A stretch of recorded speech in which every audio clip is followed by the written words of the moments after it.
outcome.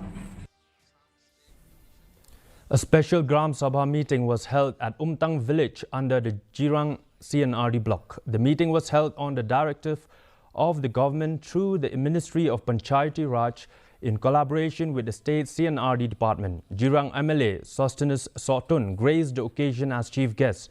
During the program, the village level development plan was explained.